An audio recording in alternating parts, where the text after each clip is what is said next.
What we've been doing this week is a training for U.S. Army Veterinary Corps soldiers. And so that includes veterinarians, animal care specialists, and inspectors.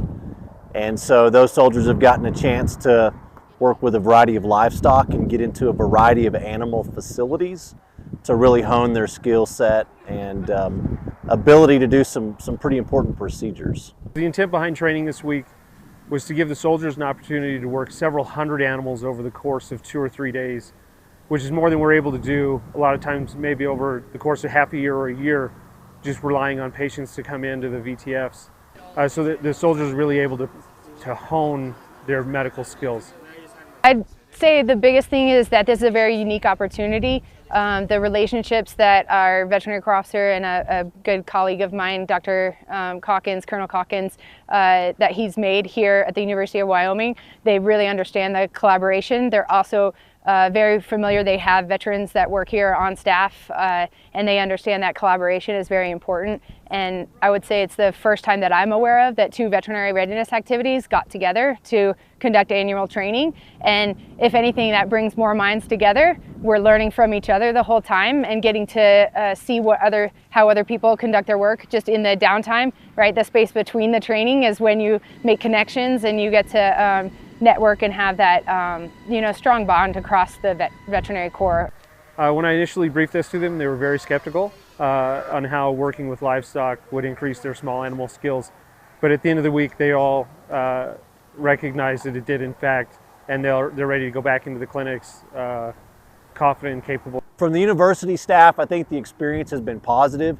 Some of our faculty had already worked with the Army in some prior efforts, but being here on campus, we got to involve more faculty.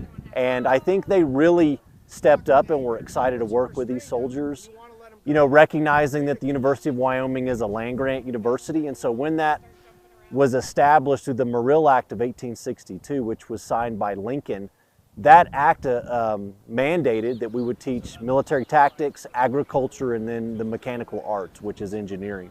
So it really blends some of those key, mandates for a land-grant university like the University of Wyoming. So what I'm doing here in Wyoming is participating with the Veterinary Readiness Activity San Diego to expand my knowledge with more farm animals. So we were doing bovine yesterday, and then we're doing sheep today. We're currently working on handling, restraining, doing fecal and blood work on them. We're running through repetitions of basic tasks that we would do. We're doing it on large animals and livestock, but it extrapolates over to our work with military working dogs. So it just makes us better at providing care for military working dogs and other government-owned animals. So to be able to come here where we're able to test fecal samples, to run blood on machines that not all of the clinics in the Army at the locations that we're at have, it's definitely been imperative to be able to come here where we have all of this stuff set up like it was a lab if you're in a deployment situation, to know how to run those machines, to know how to set them up, to know how to process things, because you're not always going to be able to send things out to a lab to get it done for you. It's great to be able to come together and learn how we work as a cohesive team. Also, students or 68 tangos that don't necessarily do this on a day-to-day basis, and seeing where they're at and getting them comfortable with actually being able to perform these tasks so that they can teach it to their 68 tangos one day. I think this training is really important because small ruminants or sheep exist worldwide at greater populations than maybe we have here in the Western Hemisphere. And being able to procure these animals for food and fiber is really important societally. So they're learning the care and husbandry associated with sheep production systems, and that's extremely valuable because you can handle them. You can't handle some of our larger animal species as easily, and so I think it's a good way to build confidence and some competencies in the hands-on applications. The University of Wyoming staff is very knowledgeable, so they've been giving us pointers and tips and tricks here and there that we can take back and use in our day-to-day operations.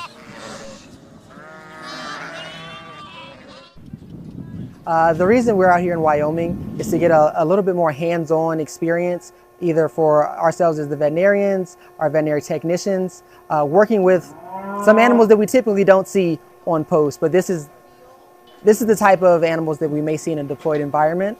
So it's really good to get those sets and reps in. It's better than just reading about it. We need to actually come out here and do it and get a feel for how to do these things properly. If they're ever out in country out in the field and they need to procure animals to use as food for troops, it would be imperative that the animals they're using are healthy, well taken care of.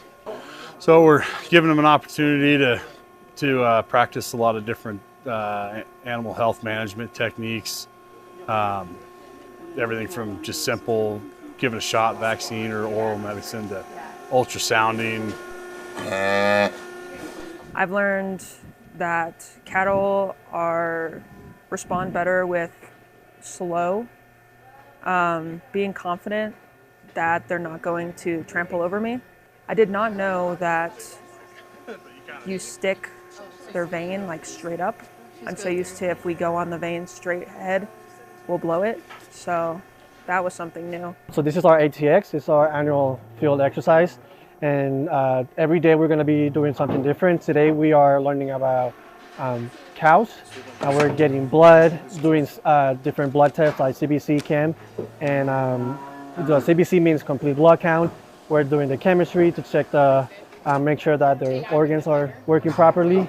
And we're also checking temperature, normal vitals, their heart rate, and their mortality on their guts. So we check how their guts sound.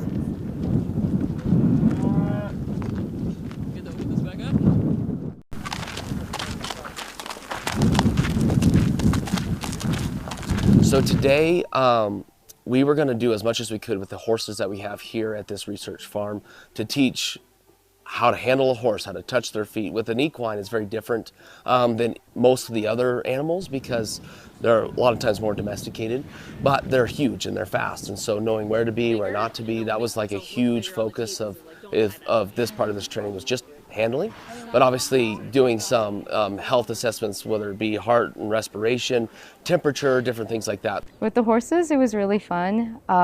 We were able to learn how to walk with them, tie a rope, get vitals on them as well, check their hooves to see if there's anything.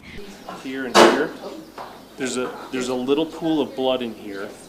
It was really nice working with the horses yesterday, just teaching, because again, they're really big animals and a lot of the soldiers have never touched, a 1,500-pound animal before. And to say, you are strong enough and capable enough to walk this animal around, listen to its heart, lungs, and everything, it builds that confidence, but also teaches them skills of just the different species diversity that they can potentially apply to cats and dogs, honestly.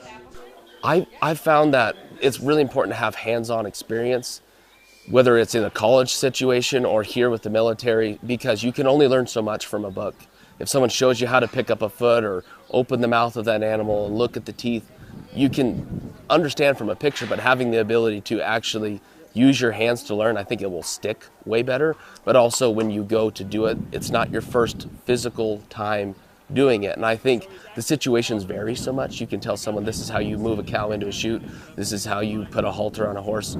That could be that way for that horse, it could be totally different. So getting hands-on is, in my opinion, the only way to truly learn.